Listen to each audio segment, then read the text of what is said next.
Enki, agora conhecido como Lúcio, um comerciante de tecidos da Síria, observava a cidade de sua varanda. Seu olhar, embora humano em aparência, carregava milênios de memória. Ele via além das fachadas de mármore e das risadas dos patrícios. Via as rachaduras nas paredes, as fontes que secavam sem explicação, os pássaros que há dias haviam abandonado o céu. O Vesúvio, adormecido por gerações, estava acordando, e ele sabia o que isso significava. Eles não ouvem a terra, pensou, enquanto um escravo lhe servia vinho diluído em uma taça de prata. Nunca ouvem. Lúcio, ou Enki, tinha chegado a Pompeia há 3 meses, depois de anos vagando pelo Império Romano. Ele escolhera essa cidade por sua prosperidade, seu porto movimentado e sua localização estratégica. Mas, acima de tudo, escolhera Pompeia porque sentira, nas entranhas da terra, uma vibração familiar, a mesma energia que precedera a queda de Göbekli Tepe, a mesma inquietação que antecedera cada catástrofe que ele testemunhara ao longo dos séculos. Ele não era um homem comum, e, embora fingisse ser, sabia que seu tempo ali estava contado. Lúcio era respeitado na cidade. Seu comércio de tecidos exóticos, sedas da China, linho do Egito, lã tingida com púrpura de Tiro, o tornaram um homem rico, pelo menos aos olhos dos pompeianos. Sua casa, próxima ao fórum, era modesta, mas bem decorada. Mosaicos coloridos no chão, estátuas de mármore nos cantos, e um pequeno jardim interno onde ele costumava sentar-se à noite, observando as estrelas. Mas naquela manhã, algo estava diferente. Enki sentiu um tremor leve, quase imperceptível, enquanto caminhava pelo fórum. As pessoas ao seu redor não pareceram notar, mas ele sabia, era um aviso. O Vesúvio, que há tanto tempo dormia, estava se mexendo, e com ele, algo mais antigo e mais perigoso. Ela está aqui, pensou Enki, enquanto seus olhos varriam a multidão. Lilith está aqui. Foi no fórum, entre os gritos dos vendedores de especiarias e o trovejar dos carros puxados por cavalos, que ele a viu pela primeira vez. Uma mulher alta, de cabelos negros como a noite e olhos tão verdes quanto os seus. Ela usava um vestido simples, mas seu porte era de rainha. Em seu pescoço, um amuleto de prata em forma de lua crescente brilhava sob o sol. Seu olhar era penetrante, quase desafiador, como se ela já soubesse tudo sobre ele. Você é novo aqui, Sírio, disse ela, sem sorrir enquanto passava por ele. Ou apenas finge ser. Enki não se surpreendeu. Ele reconheceu o cheiro de magia nela, antigo e amargo como ervas queimadas em um ritual esquecido. Cássia apresentou-se ela, antes que ele pudesse responder. E você não é bem-vindo. Por que não? Perguntou Enki, fingindo indiferença, embora seu coração batesse mais rápido. Porque você sabe o que está por vir, respondeu ela, baixando a voz, e não está fazendo nada para impedi-lo. Enki sentiu um calafrio. Ela sabe. E você? Desafiou ele. O que você está fazendo aqui, filha de Hécate? Cássia sorriu, finalmente, mas era um sorriso de lâmina, afiado e perigoso. Sobrevivendo, disse ela, assim como você. Naquela noite, enquanto jantava sozinho em seu jardim, Enki sentiu outro tremor. Desta vez, foi acompanhado por um som profundo, como um gemido vindo das entranhas da terra. Ele olhou para o Vesúvio, sua silhueta escura contra o céu estrelado. Uma coluna de fumaça fina subia da cratera, quase imperceptível, mas suficiente para confirmar seus medos. Ela está vindo, sussurrou para si mesmo. E Pompeia não está pronta. Enki sabia que não poderia salvar a cidade, mas talvez pudesse salvar algumas pessoas. E mais importante, poderia descobrir o que Lilith planejava. Ele não tinha escolha. Tinha que agir. Nos dias seguintes, Enki e Cássia começaram a se encontrar em segredo. Ele a procurava nos jardins públicos, nas termas ou nos templos menos movimentados, onde podiam falar sem chamar atenção. Cássia, embora desconfiada, parecia entender que eles compartilhavam um destino comum, ou, pelo menos, um inimigo comum. Você não é um comerciante, disse Cássia, em um dos seus encontros, enquanto observavam o Vesúvio ao longe. Não realmente, e você não é apenas uma sacerdotisa, respondeu Enki, olhando para o amuleto de lua crescente em seu pescoço. Eu era, disse ela, com um suspiro, até que eles me amaldiçoaram. Quem? Os sacerdotes de Hécate. Eles queriam o poder de ver o futuro. Usaram meu sangue para invocar algo que não podiam controlar. Enki sentiu um nó no estômago. Ele conhecia essa história. Conhecia o preço de brincar com forças além da compreensão humana. E o que você viu? Perguntou ele. Nas suas visões. Cássia fechou os olhos, como se estivesse revivendo uma memória dolorosa. Fogo, respondeu ela, finalmente. Cinzas, gritos, Pompeia queimando. Enki não precisava de mais detalhes. Ele já sabia. Quando? Perguntou. Embora soubesse que não havia resposta certa. Em breve, disse Cássia, abrindo os olhos. Muito em breve. Foi então que Lívia Valéria chegou a Pompeia. Ela era uma nobre romana, recém-chegada de Roma, com uma reputação de beleza e mistério. Sua vila, próxima ao fórum, era a mais luxuosa da cidade, e seus escravos usavam colares de prata, algo incomum para a região. Lívia era elegante, carismática e, acima de tudo, perigosa. Enki a viu pela primeira vez em um banquete oferecido por um senador local. Ela usava uma estola de púrpura, seus cabelos negros estavam arrumados em um penteado elaborado, e seus olhos escuros como a noite pareciam ver através das pessoas. Ela não é humana, pensou Enki, enquanto a observava de longe. Você a conhece? Perguntou Cássia, que estava a seu lado, também observando Lívia com desconfiança. Não, respondeu Enki, mas sei o que ela é. Cássia não perguntou mais.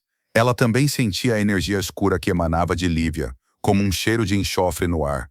Nos dias seguintes, Enki e Cássia começaram a investigar Lívia Valéria. Eles descobriram que ela havia chegado a Pompeia há apenas algumas semanas, mas já havia conquistado a confiança dos nobres locais. Ela organizava banquetes, doava dinheiro para os templos e, acima de tudo, parecia ter um interesse peculiar pelo Vesúvio. Ela está acelerando a erupção, disse Cássia, depois de uma noite observando Lívia de longe. Não sei como, mas ela está fazendo isso. Enki sabia que ela estava certa. Lilith sempre gostara de usar a natureza como arma. Em Göbekli Tepe, ela usara a terra. Em Pompeia, usaria o fogo. Precisamos impedi-la, disse Enki. Como? Perguntou Cássia. Ela é mais poderosa do que nós dois juntos. Enki olhou para o Vesúvio. Sua fumaça agora mais visível contra o céu. Não sei, respondeu ele, mas temos que tentar. O primeiro tremor não foi apenas um aviso, foi um grito da terra. Enki estava no fórum, negociando com um cliente gordo e suado, quando o chão estremeceu como se um gigante tivesse acordado debaixo da cidade. As colunas de mármore tremeram, as ânforas de vinho caíram, quebrando-se em 1000 pedaços. O cliente olhou para Enki, os olhos arregalados de terror. O que foi isso? Perguntou, a voz trêmula. Enki não respondeu. Ele já sabia. O Vesúvio estava acordando, e não era um despertar tranquilo. Era o rugido de um deus furioso. O céu escureceu em questão de minutos. Uma coluna monstruosa de fumaça e cinzas subiu como uma serpente negra, engolindo o sol. O ar ficou pesado, sufocante, cheirando a enxofre e morte. As pessoas nas ruas pararam, olhando para o vulcão com expressões de pânico. Algumas caíram de joelhos, rezando. Outras correram, gritando, esmagando-se umas às outras na tentativa de escapar. Enki não perdeu tempo. Ele correu, não para salvar a si mesmo, mas para encontrar Cássia. Ele a encontrou do lado de fora de sua casa, os olhos fixos no céu, onde a nuvem de morte se aproximava. Seu rosto estava pálido, mas seus olhos brilhavam com uma determinação fria. Não há mais tempo, disse ela, a voz firme, apesar do tremor nas mãos. Ela está aqui. Enki não precisou perguntar quem. Ele sentiu Lilith antes de vê-la. Um cheiro de carne podre e enxofre. Um frio que cortava os ossos, mesmo com o calor do vulcão. E então ele a viu, Lívia Valéria. Ou melhor, Lilith. Ela estava de pé nas docas, onde os últimos barcos tentavam partir. Seu vestido púrpura, antes imaculado, agora estava manchado de cinzas e sangue. Seus olhos brilhavam como brasas, e seu sorriso era uma faca no escuro. Você sempre foge, Enki, disse ela, a voz ecoando como um coro de demônios. Mas hoje você não vai escapar. Ao seu redor, os corpos dos marinheiros jaziam retorcidos, suas gargantas abertas como sorrisos. Alguns ainda se contorciam, tentando respirar enquanto o sangue jorrava de seus pescoços. Lilith não precisava de armas. Ela era a arma. Cássia se colocou entre Enki e Lilith, seu amuleto de prata brilhando com uma luz cortante como uma lâmina. Ele não está sozinho, disse ela, e o ar ao seu redor vibrou, como se a própria realidade estivesse se rasgando. Lilith riu, um som que rasgou os tímpanos de Enki, fazendo seus dentes doerem.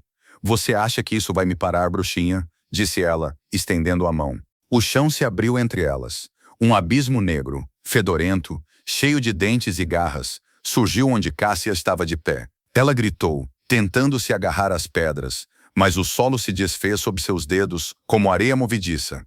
Enki pulou, ele não pensou, apenas agiu. Sua mão agarrou o pulso de Cássia, segurando-a com uma força desumana, enquanto o abismo rosnava abaixo deles. Corra! Gritou Cássia, os olhos arregalados de terror. Mas Enki não podia deixá-la. Não novamente. Lilith não ia permitir que escapassem. Com um gesto, ela arrancou um dos pilares de pedra das docas e o arremessou contra Enki. Ele sentiu o impacto antes de ver. A pedra esmagou seu ombro, quebrando ossos como galhos secos. Ele gritou, mas não soltou Cássia. Seu sangue jorrou, tingindo o chão de vermelho. Você não pode salvá-la, sussurrou Lilith, aproximando-se como uma sombra com dentes. Ninguém pode. Cássia olhou para Enki, seus olhos cheios de lágrimas e fúria. Você tem que viver, disse ela. E então arrancou o amuleto do pescoço. A luz explodiu como uma estrela. Lilith gritou, recuando, sua pele queimando onde a luz tocava. Mas Cássia não parou. Ela pulou para o abismo. Não como uma vítima, como uma guerreira. Leve minha memória com você, gritou ela, enquanto a escuridão a engolia. Enki berrou, tentando alcançá-la, mas era tarde demais. O abismo se fechou com um estalo de ossos, e Cássia se foi. Lilith riu, o som ecoando como um trovão. Ela se foi, disse, aproximando-se de Enki, que estava de joelhos, sangrando quebrado. E você ainda está aqui. Enki olhou para ela, os olhos queimando de ódio. Eu vou te matar, disse ele, a voz rouca de dor e fúria. Mesmo que leve 1000 anos, mesmo que tenha que arrastar você para o inferno com minhas próprias mãos. Eu vou te destruir. Lilith sorriu, deliciada. Eu espero por isso, disse ela, e então desapareceu, deixando apenas o cheiro de carne queimada e o som de risadas distantes. Enki se levantou, o corpo tremendo de dor e raiva. Pompeia estava morrendo. As ruas estavam cobertas de cinzas e corpos. As pessoas corriam, esmagando-se umas às outras, tentando escapar da chuva de pedra e fogo que caía do céu. O ar queimava os pulmões. O cheiro de carne assada enchia as narinas. Ele correu para as docas. Os últimos barcos estavam partindo, lotados de pessoas desesperadas. Enki empurrou 2 homens para fora do caminho, saltando para o convés de um navio mercante. O capitão olhou para ele, os olhos cheios de medo. Você está ferido, disse. Enki não respondeu. Ele apenas olhou para trás, enquanto Pompeia desaparecia sob uma nuvem de morte. E então ele a viu. Lívia Valéria, Lilith, ela estava de pé nas docas, seu vestido agora rasgado e sujo de sangue. Ela não tentava fugir. Não tinha medo, ela apenas sorria, enquanto a cidade queimava ao seu redor. Até a próxima vez, Enki, sussurrou o vento. E o barco partiu, levando Enki para longe da destruição, mas não da maldição. Enki nunca mais voltou a Pompeia, mas nas noites quietas, quando o vinho e a memória o traíam, ele ainda ouvia os gritos, ainda via o rosto de Cássia desaparecendo nas cinzas, ainda sentia o gosto de sangue na boca. Ele aprendeu algo naquele dia. Lilith não precisava matá-lo. Ela só precisava garantir que ele sofresse, que ele visse, uma e outra vez, o preço de ser eterno. E Enki jurou, enquanto o barco navegava para longe da costa, que da próxima vez ele não fugiria. Ele não imploraria, ele lutaria. E quando encontrasse Lilith novamente, ele não a deixaria viver.